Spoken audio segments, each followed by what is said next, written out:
Saya jemput kita semua bangkit berdiri. Kita akan membaca bersama-sama dengan lantang dan penuh keyakinan hadirat Allah ada di sini, dan kita sungguh-sungguh maksimalkan merespon kehadiran Tuhan untuk menjadi berkat yang luar biasa bagi kita semua. Bilangan, kitab Bilangan pasal 6 ayat yang ke-24 sampai ke-26. 2, 3. Tuhan memberkati engkau dan melindungi engkau.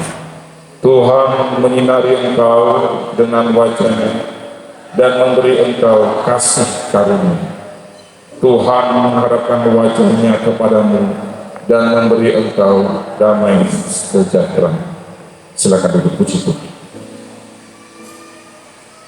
Doa berkat ini bukanlah kalimat yang disebut oleh para hamba Tuhan sebagai suatu kebiasaan ketika kita akan mengakhiri doa berkat penutup. Ini bukan suatu kebiasaan gerejawi, hanya sebuah catatan pinggir dari rutinitas gereja, sehingga kalau sudah ada hamba Tuhan atau pendeta yang menyampaikan kalimat ini dalam doa penutup, benak kita yang berisi adalah, wah, habis ini mau pulang, habis itu jalan-jalan. Sehingga seringkali saya memberikan nasihat di dalam nama Tuhan Yesus, ikuti ibadah sampai doa penutup berkat. Itu closing yang tidak main-main. Tuhan memberkati engkau dan melindungi engkau. Tuhan menyinari engkau dengan wajah-Nya dan memberi engkau kasih karunia. Tuhan menghadapkan wajah-Nya kepadamu dan memberi engkau damai sejahtera. Bapak Ibu, kalau kita hanya baca sepenggal ayat ini, seolah-olah, saya harus pelan-pelan karena di luar kita sedang diberkati oleh air hujan. Katakan amin. Iya, jangan bilang saya sedih karena Bapak Ibu maaf ya, ibadah hari ini cuaca sedang tidak baik. Kalau hujannya api itu tidak baik. Siapa yang mau lari dari hujan api? Apa arti hujan api? Murka Allah. Kutukan. Sodom dan Gomora tidak dihujani dengan hujan air, tapi hujan api dari langit. Jadi tolong diubah. Dan doanya juga harus adil. Mungkin ada tukang bakso yang berdoa, berilah cuaca yang agak sejuk sedikit supaya jualanku jadi ramai. Mungkin ada tukang yang lain yang butuh, para petani udah lama tidak hujan. Ya Tuhan Yesus, berikan hujan supaya kebunku tidak kekeringan. Jadi cara doanya gimana Bapak Ibu? Yang adil. Saya berdoa nih, kehendak Tuhan saja yang jadi Tuhan, tapi hari ini ibadah. Berikan, jangan hujan di atas aspal yang anak-anakmu mau lewat. Itu pernah terjadi. Kami mengalami itu, betul ya Mbak ya? Dan ini saya tidak sampaikan sering-sering karena ini sebenarnya konsumsi terbatas. Tidak semua paham mengenai pekerjaan kuasa supranatural di dalam Tuhan Yesus Kristus. Saat kami pemuda tahun 2000-an, bapak-bapak, orang-orang tua kami di gereja ini pasti paham ketika gereja ini sedang mau dibangun, masih tonggak-tonggak dan membutuhkan sangat banyak. Apapun yang dibutuhkan sangat banyak. Dan Tuhan menggerakkan, sekali lagi bukan oleh badan gagah, kami seperti digerakkan oleh Tuhan. Setiap kali berdoa, tidak pakai WA, tidak ada WA, tidak ada HP. Tahun 2000 itu HP masih HP segede gaban, orang sultan yang punya HP. Sony Ericsson kalau tidak salah. Punya HP tahun 90-an itu udah sultan itu. bisa lempar kelinci lari ke pelanting. Gimana caranya? Tidak pakai WA seperti hari ini kan, ada WA dari gembala, jangan lupa ibadah, nanti yang dengan november maju ke depan. Dulu tak pakai WA kan SMS-an. Jadi gimana? Memang digerakkan sendiri. Pulang kerja, saya masih kerja jadi guru di Santo Petrus. Saya kembali ke pastori lama tinggal di sini di kamar saya ini sebenarnya agak sini sedikit waktu gereja lama. Terus anak-anak muda lain juga ada yang lagi kuliah di WE, ada yang lagi kuliah di Unpad, ada yang lagi kerja di kantor. Setiap malam saya sudah pikir ini pasti nanti ngumpul lagi. Ketok pintu, bro, kenapa? Saya disuruh kesini, oke. Nanti datang lagi orang, kenapa? Oke. Jadi hampir 10 sampai belasan orang anak-anak muda seusia kuliah ini atmosfer. Langsung kumpul di gereja, berdoa dari jam setengah 10 sampai jam 5 pagi selama 40 hari.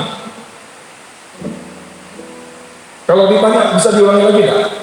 Aduh, itu pekerjaan kami tidak bisa memakai tenaga inisiatif kami sendiri, pakai kumpul doa selama 40 hari berturut-turut, karena kami percaya itu bukan pekerjaan kami dan kami tidak bisa mengambil sedikit pun mencuri kemuliaan Tuhan. Ketika suatu saat kami harus berkunjung ke rumah orang,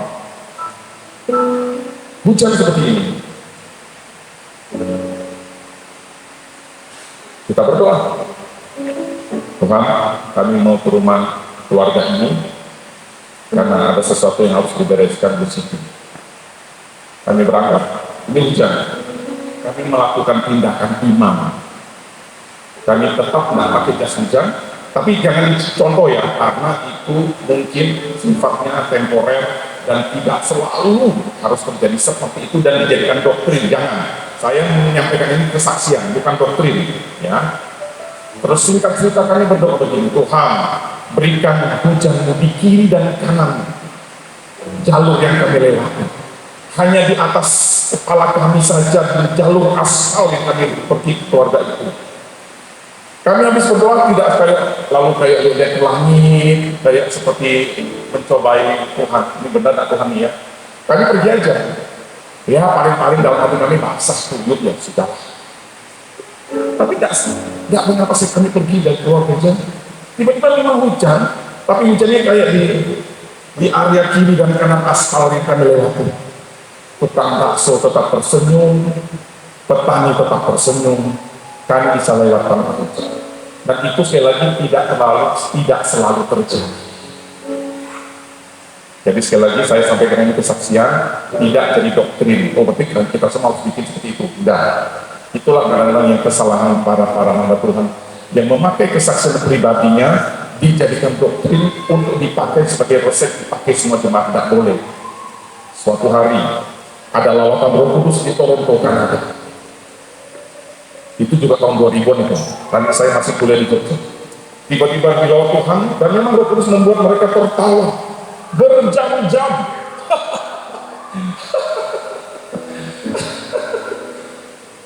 Saya yakin waktu di tempat itu di Toronto memang betul lawatan Roh Kudus. Hanya masalahnya, lalu dari berbagai negara lalu berziarah ke Toronto untuk mendapat lawatan tanda petik. Jadi kayaknya kalau tidak ketawa, tidak dilawat Roh Kudus. Saya katakan itulah asal muasal ajaran-ajaran bidah. Saya tidak mengatakan ketawa dalam Roh Kudus tidak.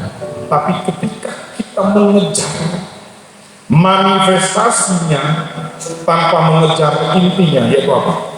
Pribadi Roh Kudus yang menunggang dengan roh. Terserahlah Tuhan mau bikin dia menangis ya. Ada kadang-kadang yang sampai rebah, tapi jangan kalau tidak rebah, tidak di zaman Tuhan. Ada yang menangis sampai pesta mula-mula, apa-apa itu. Senior-senior kita, orang-orang tua kami di Pagi Pesta. Kalau tidak nangis, rasanya tidak sah, betul? Saya tidak bilang nangis itu tidak boleh, tapi kadang-kadang yang dikejar tangisnya. Sampai saya pernah dengar salah satu kawan saya waktu kecil, karena dia malu kan, kok saya kalau doa tidak nangis ya. dia ambil bawang merah. Ih, rohani banget deh kamu. Kok bisa nangis? Enggak, kena bawang merah. Bapak Ibu, artinya begini, ketika kita mempelajari firman Tuhan, ada yang namanya kedaulatan Tuhan. Amin. Apakah semua orang harus menyeberang laut merah baru rohani? Apakah semua orang harus dibaptis di Sungai Yordan baru sah? Kasianlah yang kere-kere, yang sultan-sultan sih enak, bisa ke Sungai Yordan Israel, dia baca ya, kita ke sana baca. Ya, doakan baca. Ya, tenang saja. Doakan. Apakah tidak sah kalau misalnya, sepertinya arusnya, kehadiran Tuhan bisa seperti petiung awan yang gelap di atas gunung. Tapi kehadiran Tuhan bisa seperti saat Nabi Elia barusan melakukan hal yang spektakuler dalam kitab Raja-Raja. Dia masuk ke dalam Tuhan. Dia lihat Tuhan tidak ada. Angin dibunuh. Dia lihat Tuhan tidak ada.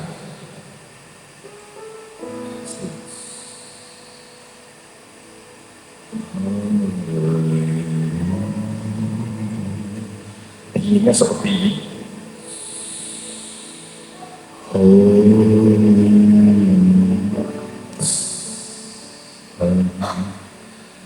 Lalu anak sepoi-sepoi yang lembut dengan tenang. Lalu Tuhan berbicara, hai Elia, apa yang kau kerjakan di sini? Tapi juga jangan juga ketika kita lagi pagi tahu nggak Tuhan itu harusnya hening, kalau perlu jarum pun tidak boleh jatuh. Lalu kita semua mengejar manifestasinya, mengejar tanda-tandanya, kita harus hening. Jadi nggak boleh ribut.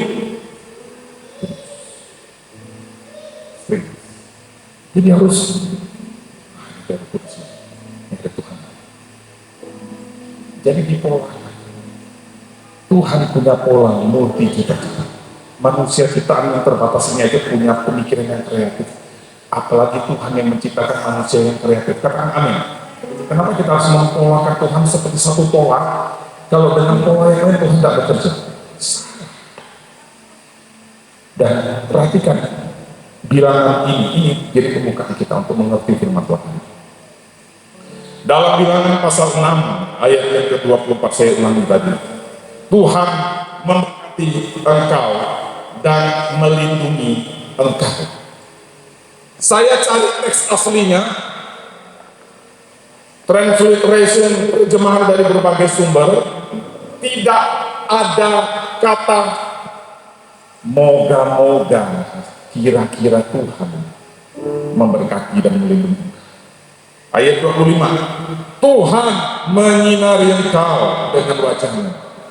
Tidak ada ayat secara terjemahan lain aslinya.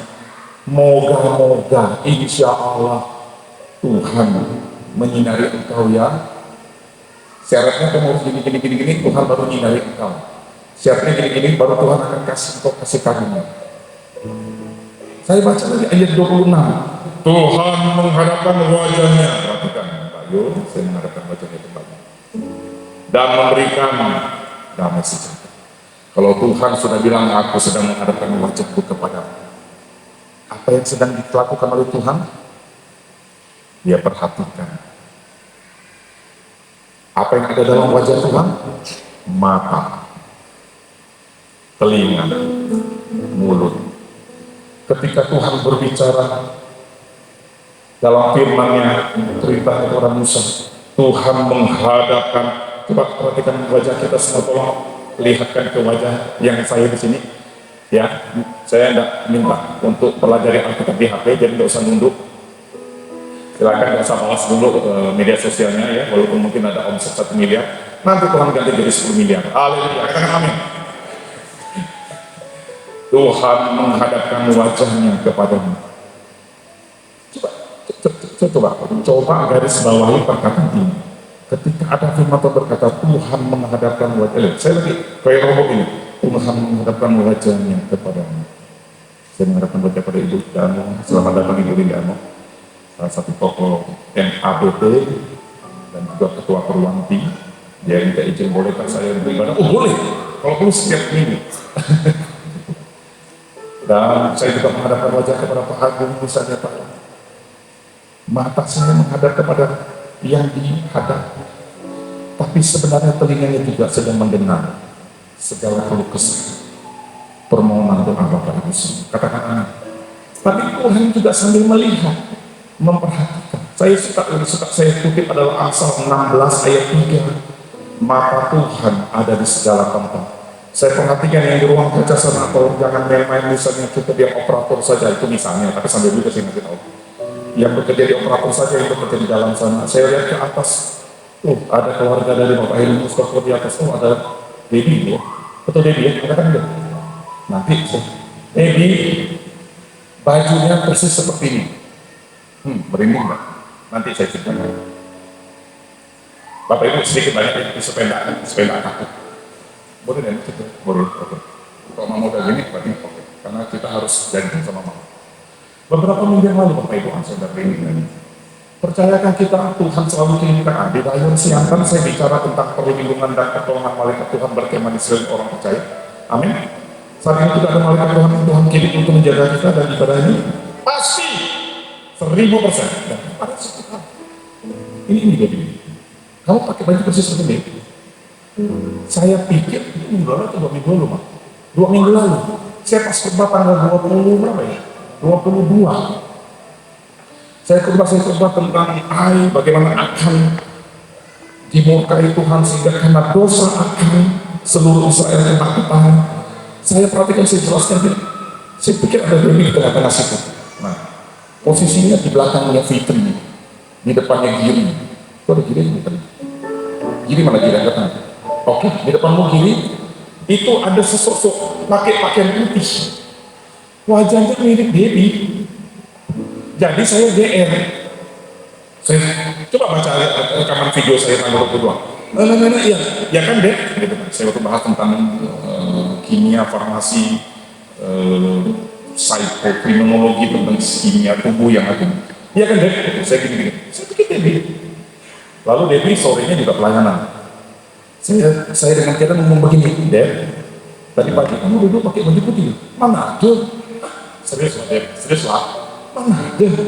Pakai baju putih, kan udah tengah-tengah kau senyum-senyum sama aku. Tidak ada mas. Orang yang manggil saya mas, berarti orang dari kecil sudah kenal saya.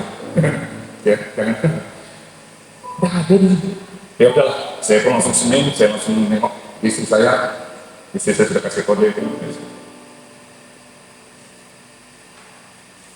Ada di surat Paulus, berilah tumpangan kepada orang, karena siapa tahu engkau memberi tumpangan kepada malaikat.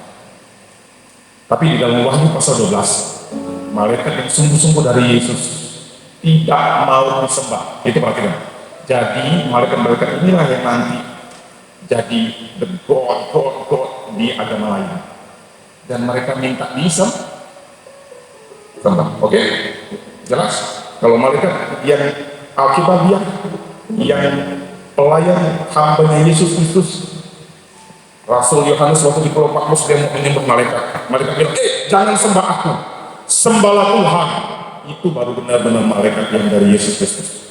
Kalau ada yang ngaku-ngaku malaikat, tiba-tiba aku jago, silakan sembah aku. Penting, dalam nama Yesus, menyangkau malaikat orang. Amin, Bapak Ibu. Puji Tuhan. Ya, saya ingat bajunya seperti ini. Dan di sini, saya tunggu di depan. Tidak ketemu, tidak tahu kalau dia lewat samping ya, karena kadang-kadang jemaat Tuhan saya intip, kadang-kadang suka lewat samping ya. Saya tanya, sudah berapa minggu kamu tidak ibadah? Bapak, saya selalu ibadah hanya lewat samping. Padahal waktu, jujur ya, waktu saya sama ya, saya berdoa dari rumah. Ini bukan ngada-ngada, saya berdoa dari rumah. Setiap orang yang aku salam, dalam hati itu mengalir berkat double. Selamat siang Om. Selamat siang Pak Gembala Pak Pendeta. Jadi ketika saya tepuk, tambah. Tapi bukan saya yang menyebabkan itu ya. Saya hanya alat Tuhan untuk mengalirkan berkat dari Tuhan. Katakan amin. Kenapa saya ngomong begitu? Karena ada hubungan dengan ayat ini. Perhatikan ayat ke-22 bilangan 6. Ayat yang terkenal, ayat 24, 25, 26. Berkat Tuhan melindungi engkau, menyinari engkau, memberi engkau kasih karunia, menghadapkan wajahnya kepadamu, dan memberikan kemudahan sejahtera. Ada 6 poin. Saya tidak menjelaskan semua, makanya nanti hadir di dalam PA. Di dalam PA itu poin-poin kecil pun dijelaskan. Terserah Tuhan lah, sampai Tuhan datang pun PA belum selesai, yang ingin saya jelaskan. Tapi kalau hari ini dijelaskan, kita bisa pulang jam 12 ya. Enggak. Oke, perhatikan. Ayat yang kedua. Baca sama-sama. 1, 2, 3. Tuhan berfirman kepada Musa, ayat 23, berbicaralah kepada Harun dan anak-anaknya, beginilah harus kamu memberkati orang Israel, katakanlah kepada mereka. Bapak Ibu, berkat Tuhan bukan karena permintaan kita, jangan GR. Di dalam ayat 22 ini gak ada satupun kata setelah diminta berkat oleh sekian juta bangsa Israel, lalu Tuhan mendengar dan kemudian Tuhan berfirman kepada Musa, berkati mereka. Itu bukti Tuhan lebih dahulu sudah memberkati kita. Katakan amin. Jadi perkataan ini saya ingat satu ungkapan yang bagus banget.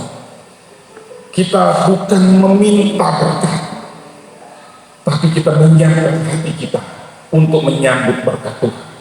Saya ulangi, bukan kita yang mengemis atau meminta-minta berkat Tuhan, tapi kedaulatan Tuhanlah yang mengaturnya. Seperti hujan yang sedang mengalir hari ini turun terus. Ketika kita ada di bawah hujan yang lebat, ada tong yang kosong, ada tong yang cepat penuh. Apa alasannya? Hujan masih sama-sama turun sampai, tapi ada 2 tong yang sebelah kosong melompong. Yang tong ini penuh sepenuh-penuhnya sampai meluap-luap sehingga dia memberkati orang lain. Salahkah hujan? Ada yang bisa jawab?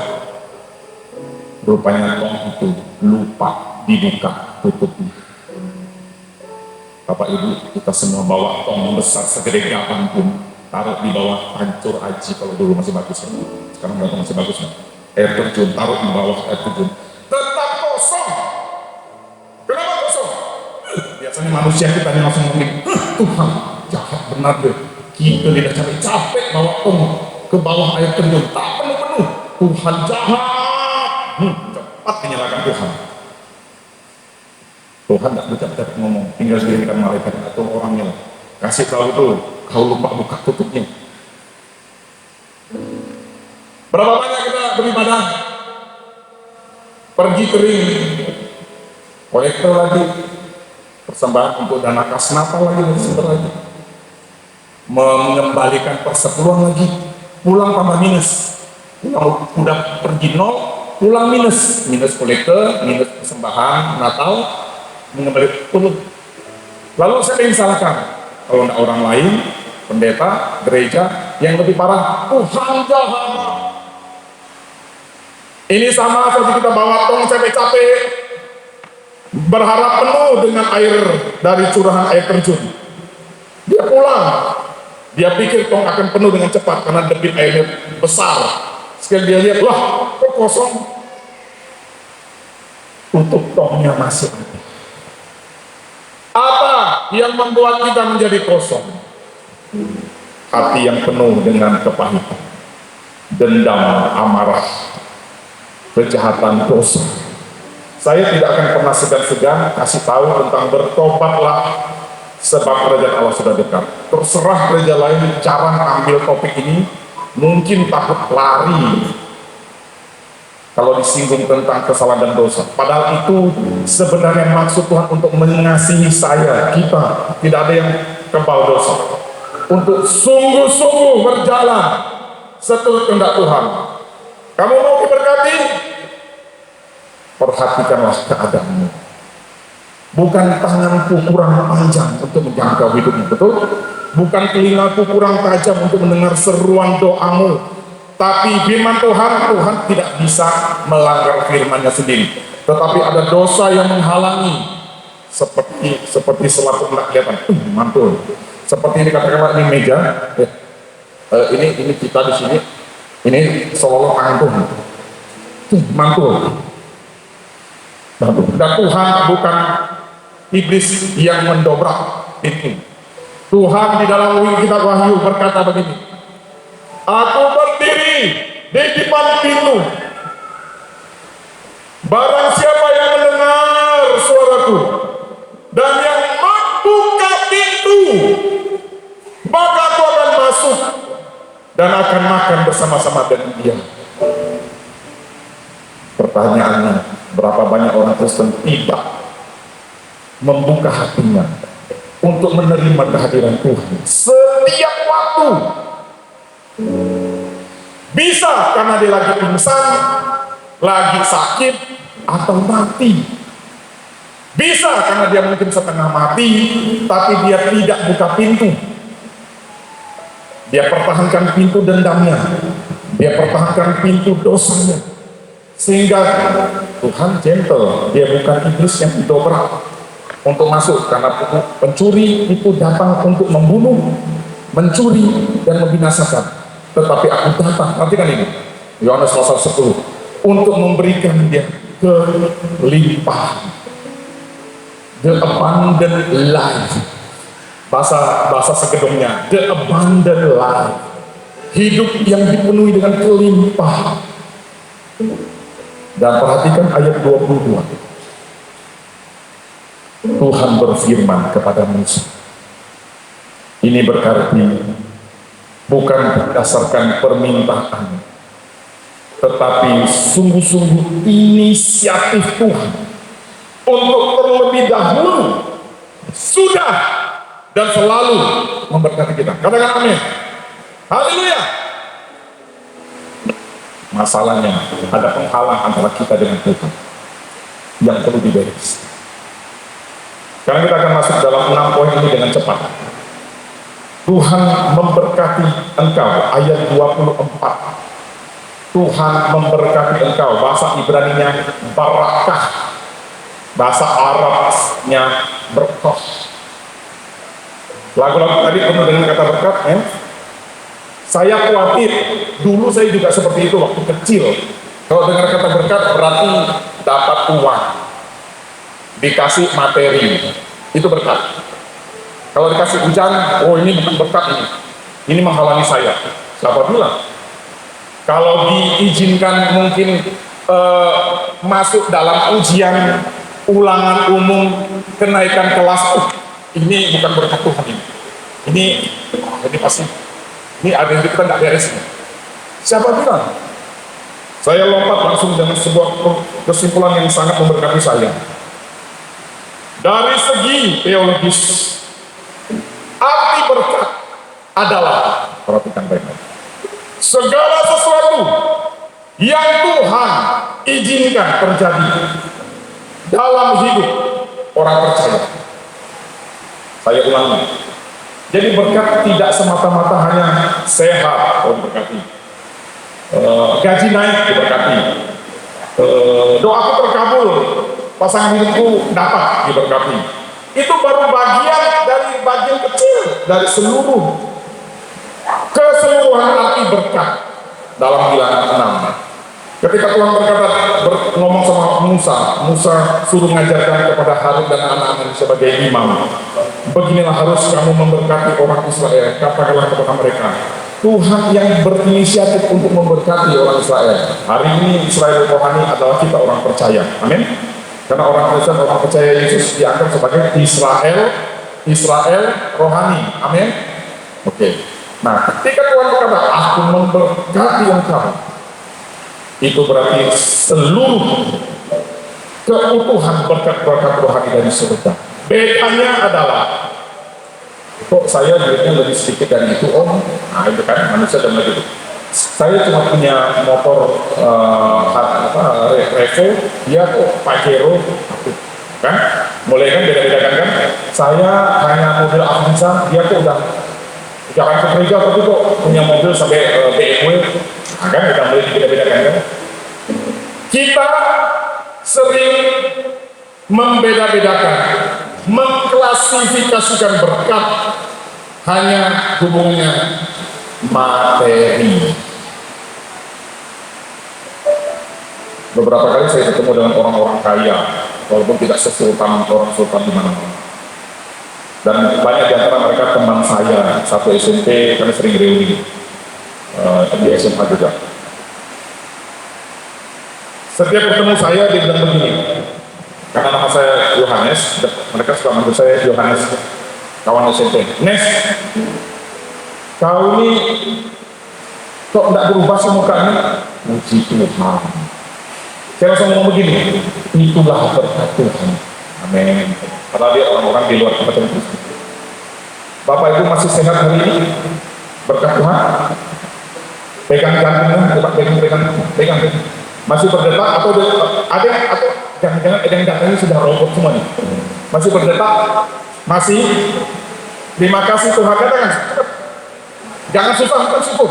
Terima kasih Tuhan, berkat Tuhan. Pegang hidung. Masih bernapas? Atau ada yang sudah jadi robot Android, human Android ya? Saya udah langsung, sudah lagi sengaja, wah saya langsung mau datangnya, saya mau doakan khusus.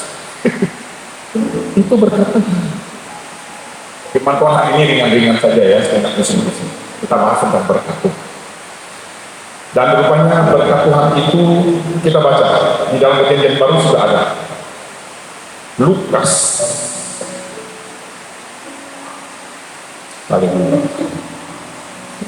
Lukas pasal yang terakhir tentang kenaikan Yesus. Dan saya percaya sampai hari ini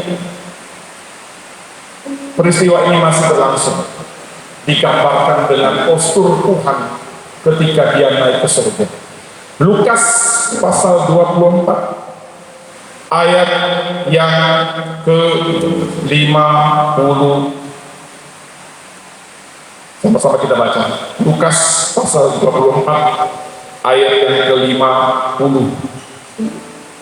2-3. Lalu Yesus membawa mereka keluar kota sampai dekat Betania.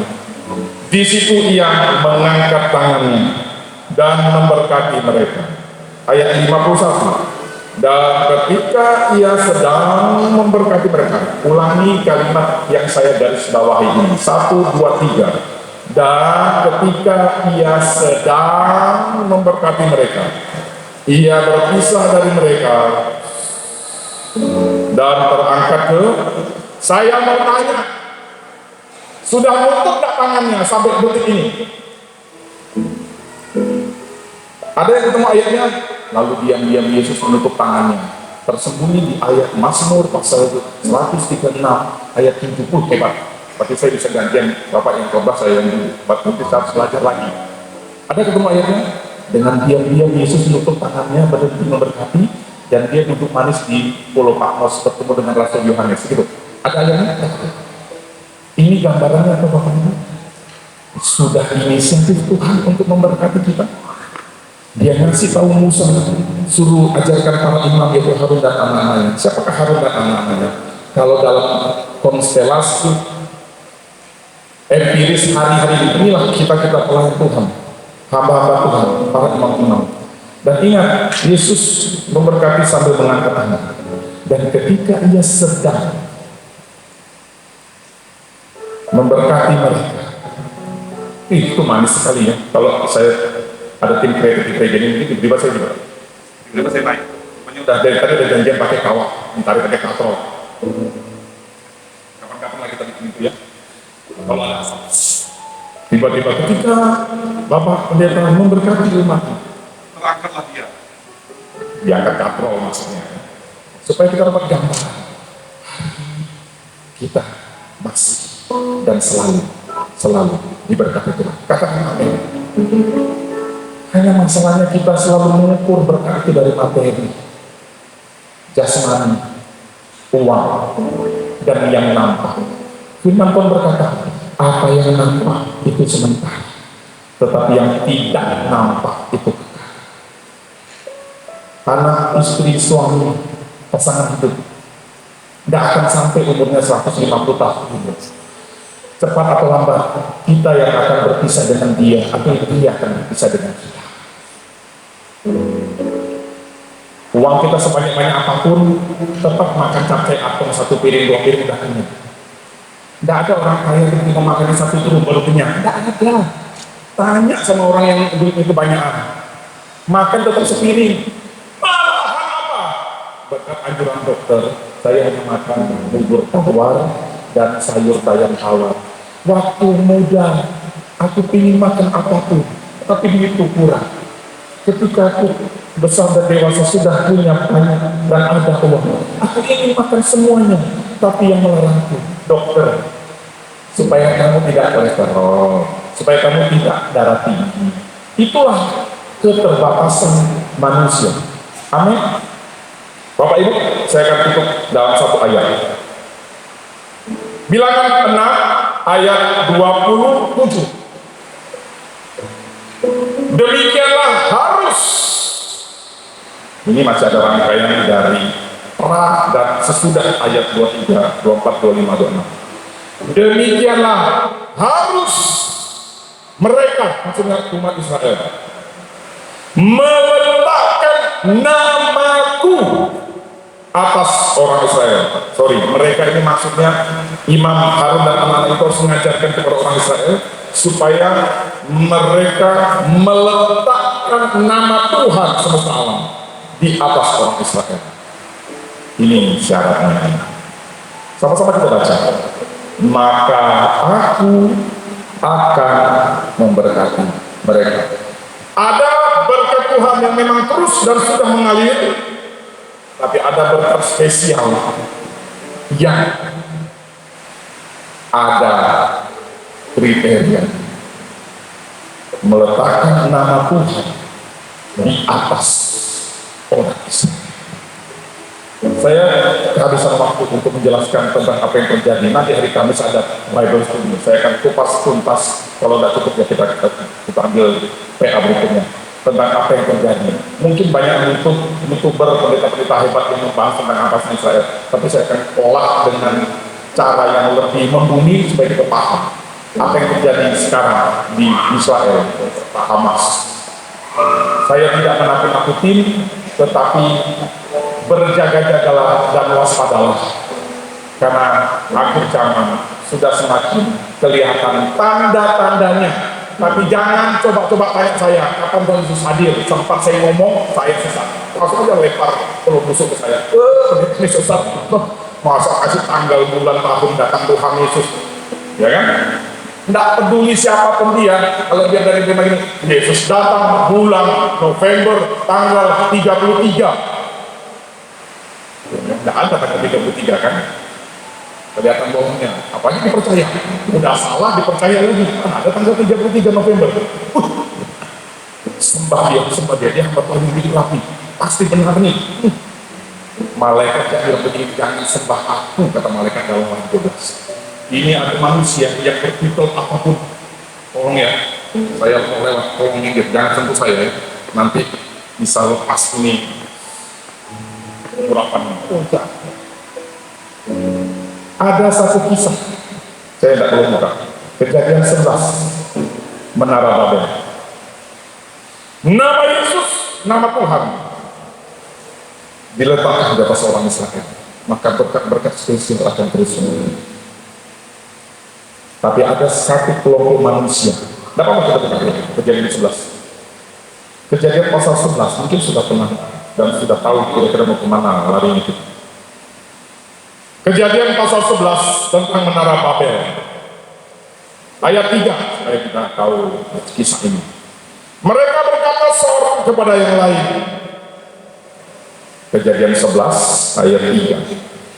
Marilah kita membuat batu bata dan membakarnya baik-baik. Lalu bata itu dipakai mereka sebagai batu dan gala-gala sebagai kamar. Lihat Bapak Ibu, ini kisah awal diketemukannya Batako yang pakai tanah merah. Gara-gara mereka menemukan teknologi pembuatan batu bata dari tanah liat yang kayak di Jawa sekarang masih banyak ya, mereka mulai pongah, lupa diri. Ayat 4 juga kata mereka, perhatikan ayat 4 Kejadian 11. Ini sumber masalah ketika kesombongan sudah mulai menghantui kita. Dia merasa suatu kelompok yang besar, yang pintar, yang jago menemukan teknologi canggih. Mereka masih mikirnya untuk menyaingi Tuhan, bukan malah justru semakin menyembah Tuhan.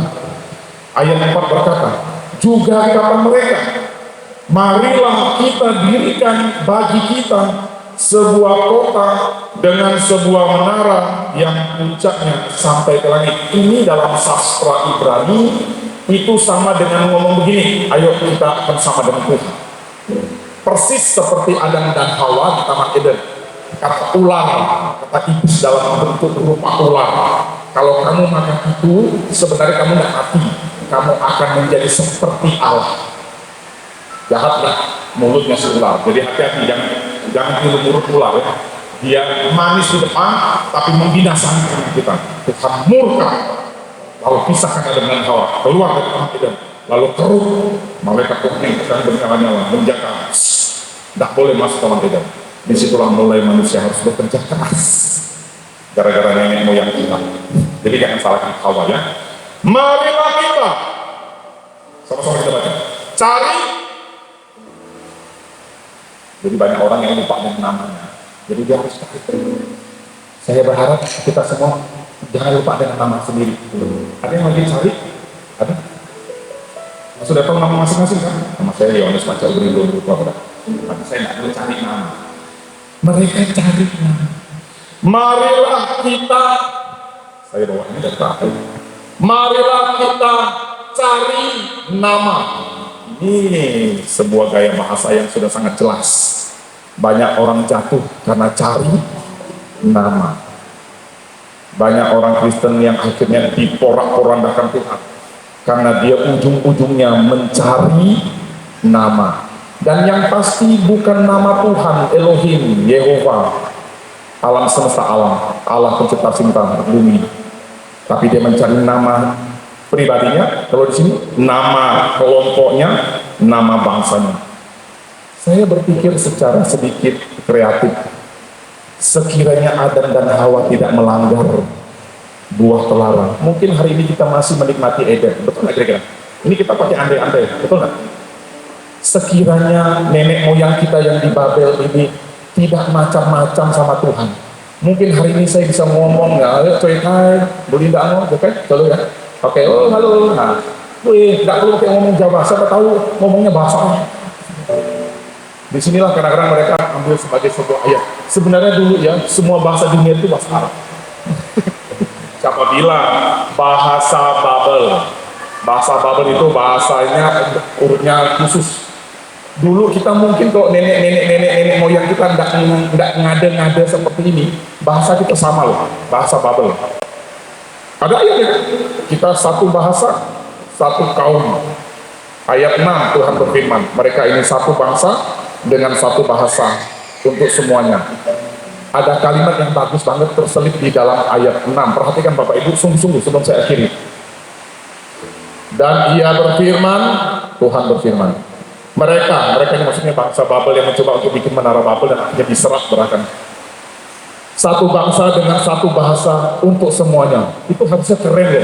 Harusnya hari ini tidak ada bahasa Indonesia, tidak ada bahasa Jawa, tidak ada bahasa Dayak, bahasa Batak. Satu bahasa, keren kan?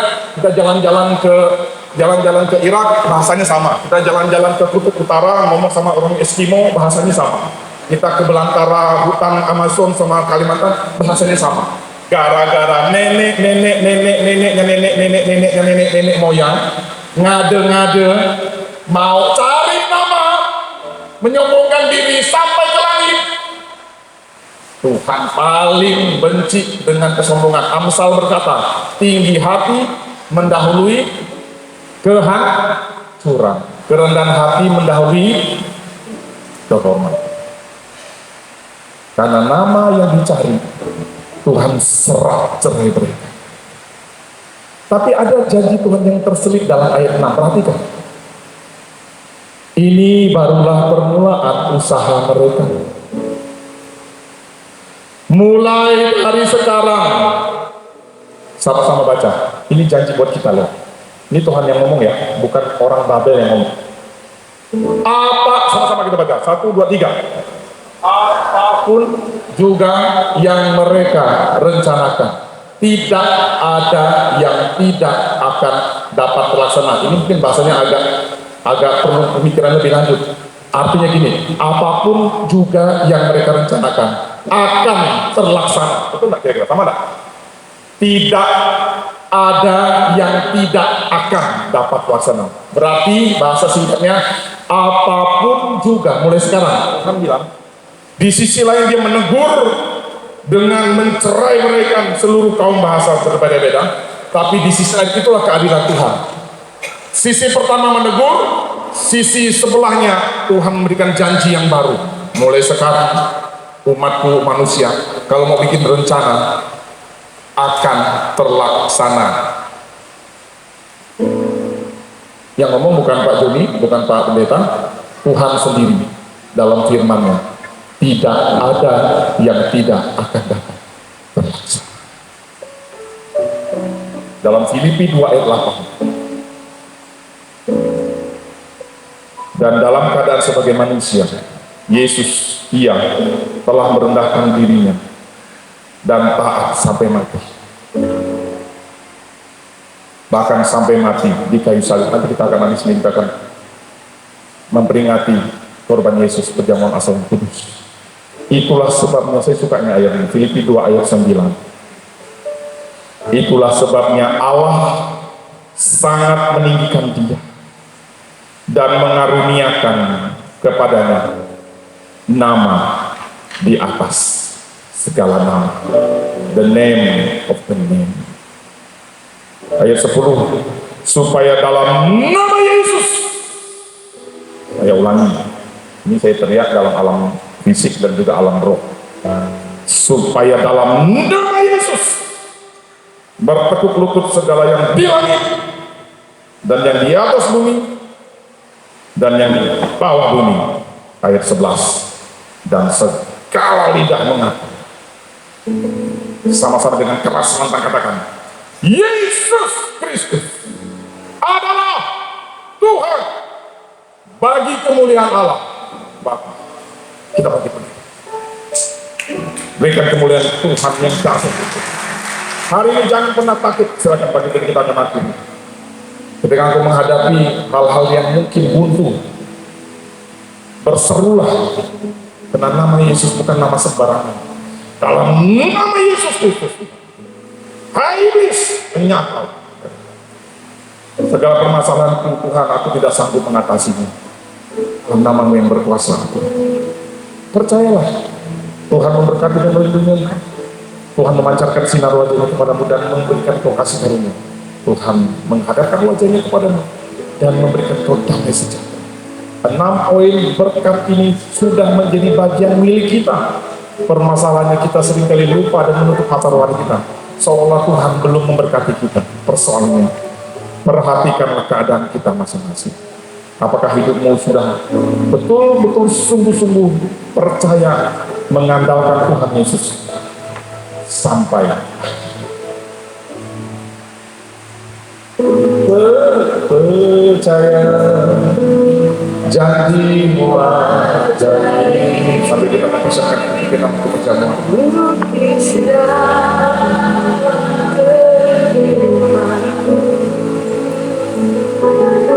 Berserah di dalam perjuanganku,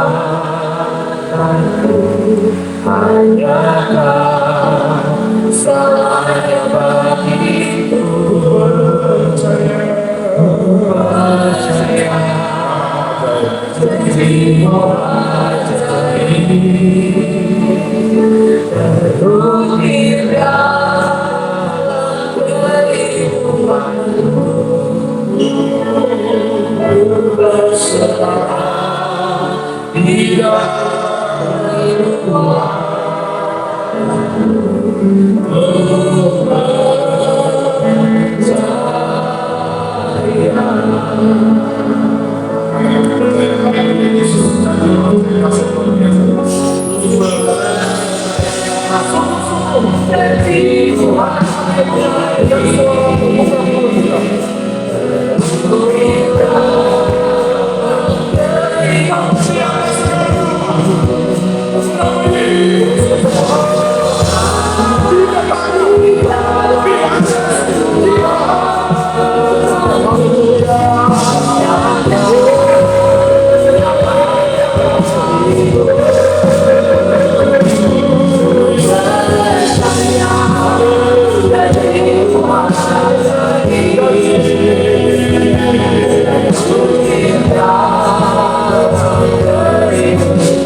Aku